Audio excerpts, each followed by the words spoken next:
Okay, so here are the answers I get. Just notice a couple of things. I did the skeleton first always, and then I showed the electrons moving. One thing I want to point out to you is here's the negative charge on carbon, here's the negative charge on nitrogen. These are not equivalent resonance structures. One of these is actually better than the other. By better, I mean we think of the molecule more as that one over the other. So in this case, think about who's more electronegative. Remember this rule up here? Minimize formal charges, but if they exist, the negative charges are better on the more electronegative atoms. So who's more negative? Is it carbon or nitrogen?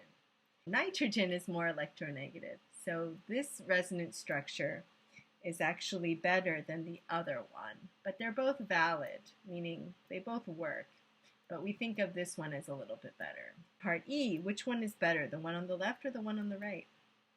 Well, we want to always strive for formal charges of 0 when possible. So the structure on the left has all formal charges at 0. Here in part F, these two resonance structures are different as well, and we see way more charges in this one.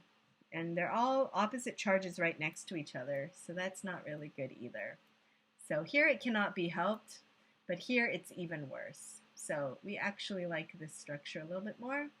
And in part G, we see that the electrons are actually just delocalized over this area. The carbon chain has nothing to do with it. So these are actually equivalent because of the symmetry there. So neither is better. All right, next exercise is for you to provide the arrows. So now we have both structures shown, and you have to show how to get from one to the other. I highly recommend that you draw your lone pairs just so that you can see what's happening to all the electrons. So let's do that. I'll show you for part A. I would draw the lone pairs there, and then we know oxygen with a negative charge is 3 lone pairs. So now you can easily see what's going on. I'm gaining a lone pair on the oxygen, and I'm losing a pi bond from the carbonyl group. So what's going on is I'm moving those electrons to there. So that's it. That's all you need is an arrow. And it doesn't matter which pi bond you use. Like one's sigma, one's pi, you decide which one you want to call pi. And then move those electrons, and that's what you get. You might want to practice going the other way too. How do I go from here to here? How do I show the arrow for that? You want to show the electron-rich part, which is the oxygen, is taking a lone pair and making a pi bond there. All right. And of course, ask yourself just for practice, which of these resonance structures would be better? And it's the one on the left, so you just circle it. All right, go ahead and try these and check your answers. All right, now here we are for part B. I started off noticing that there was an extra lone pair and the pi bond moved from here to here. So what I did was I moved the pi bond and then I moved these electrons up here. So that way I ended up with less electrons down here, so that's positive, and more electrons up here, so that's negative. To go backwards, I pushed these electrons, remember electron rich to electron poor, moved these down here and swung these down there, and you get this structure back. In terms of charges, the structure on the left looks like a better resonance structure. For part C, same thing, this is electron rich. I'm going to push it toward the acceptor atom, which is sp2, and then the sp2 has a pi bond, it can push further, and so you get a logical flow, and it usually flows in one direction, so from the nitrogen to the oxygen, and then you can flow the other way to go back. And looking at the structures, the negative charge is better on the more electronegative oxygen. And finally, in the last structure, we don't want to start with positive charge because that's empty. There aren't any pi electrons there. We want to start with the pi electron as being electron rich, push it toward, now don't move those to the carbon because then that's a lone pair and the carbon will still be charged. I want you to think about breaking bonds and making bonds when possible. It doesn't always have to involve lone pairs. So this will just move over to here, which you can tell because they show you what they want you to make. And so then this ends up being positive. And then you'll learn later that one of these is actually a little bit better than the others. But for now, think of these as equivalent. For the next exercise, you want to draw the arrows and predict the resonance structure as well. So you're going to do both of the things we just did and put it together. So first, draw in the lone pairs and think about where are you electron rich. Now the pi bond is one place where we usually start. You could think about pushing it toward the more electronegative oxygen. You could also start with the lone pair here and then push these. It doesn't matter which order. Okay, so one lone pair is still here. One lone pair up here got used to make this pi bond. This pi bond broke and turned into a lone pair up here. I'm going to reevaluate my charges, make sure nothing moved that shouldn't have. All of my carbon skeleton, everything's still there. This is now negatively charged, and where I started is going to lose electrons. That's going to be my positive. All right, so go ahead and don't forget the lone pairs. Draw this carbon skeleton, make sure all the sigma bonds do not move, and then think about where to push your electrons. Do you have pi bonds or do you have lone pairs that can be pushed, and only push them to acceptors? Remember, we didn't push these down and push toward the O because the O is sp3 sort of, right? It looks like sp3 here. You want to push toward the sp2 or sp looking centers. All right, guys, so one thing before we move on and check our answers is for part A, notice the structure on the left is better. 0 charges for formal charges. For part B, what I did was I drew my lone pair and I saw that that's electron rich because it's negatively charged there. So I'm going to push those toward my acceptor atom, which is sp2. I'm going to make a bond here and then break a bond and move those over here. Again, this is sp2, so it's good at accepting a lone pair because it plops them into the p orbital. So there's a p orbital there that can take on a lone pair. All right, in terms of these two, they're equivalent structures, negative charges on carbon in both cases. Part C, we have the electrons that are in the pi bond can go up here.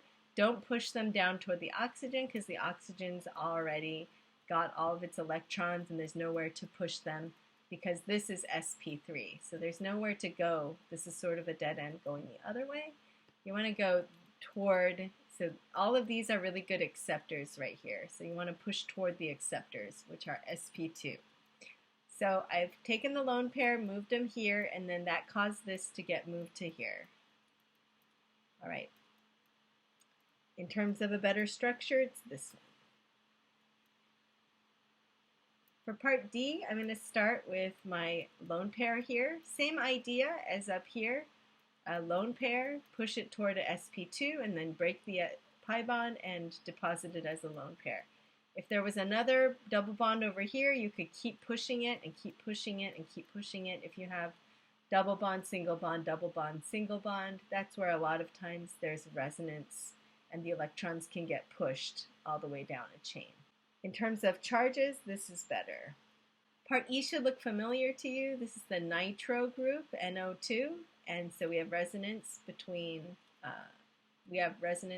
all in this section here, and they're equivalent to each other there.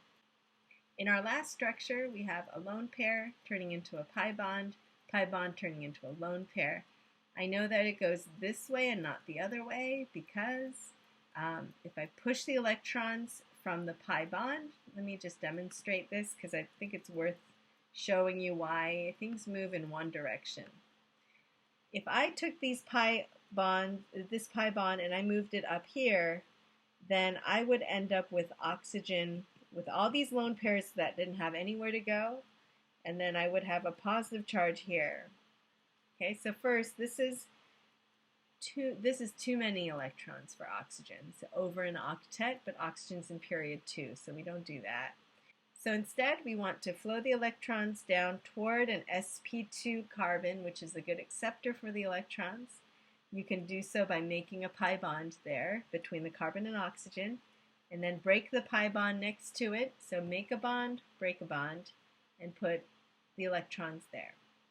One reason why we don't move the electrons all the way, so what's wrong with this? What's wrong with that is this carbon on the end has 3 hydrogens already, and they wouldn't have anywhere to go. So you would end up with this, which is too many electrons on carbon. That's 10 valence electrons.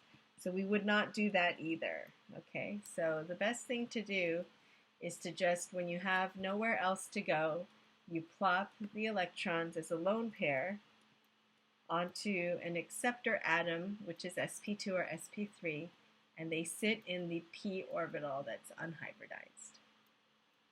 Okay guys, in this checkpoint, we're looking at ways to deal with positive charge. So whenever you see a positive charge, you can move pi electrons toward them as a bond, but don't move them as a lone pair. A lot of people like to do this, but what that does is it makes a lone pair here, but then this is empty now, and so you've made a negative charge here, but there's positive charge here and positive charge here, and that's not good because two positives next to each other really repel. So we don't want to do that.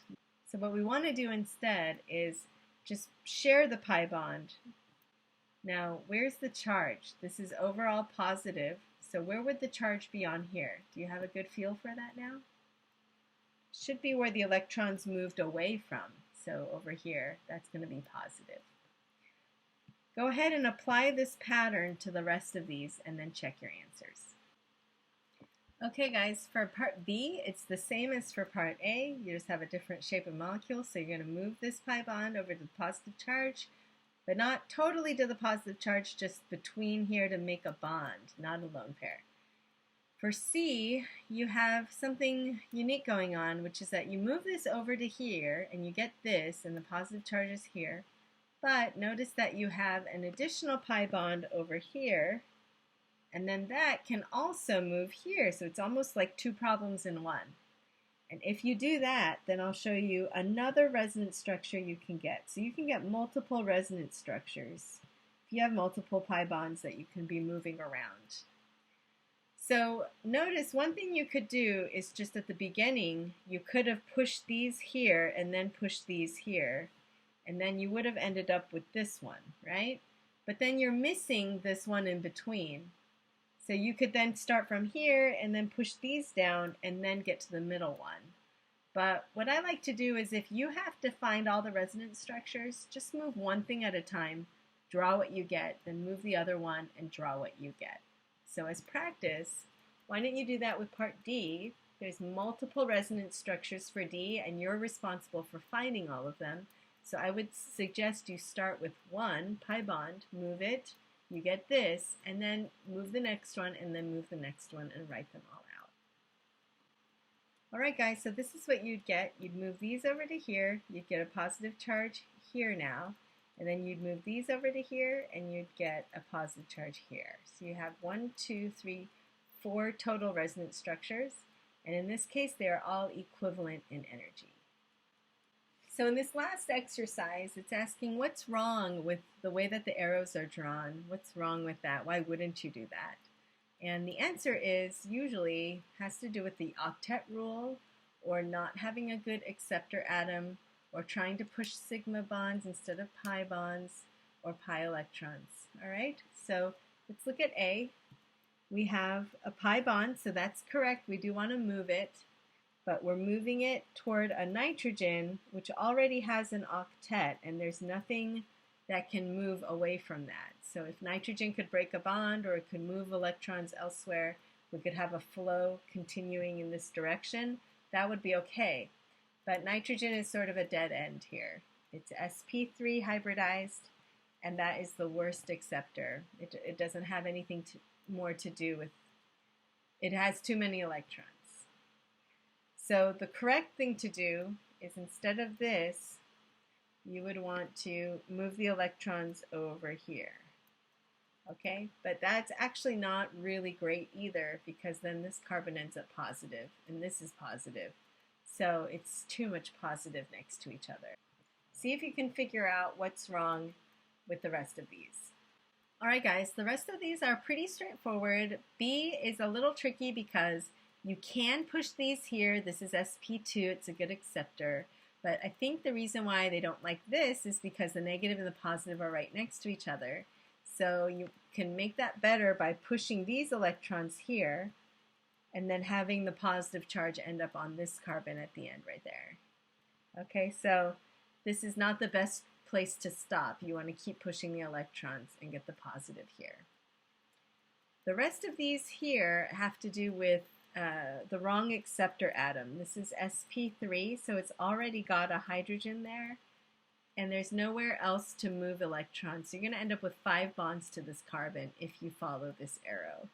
If these electrons move here, you would make this.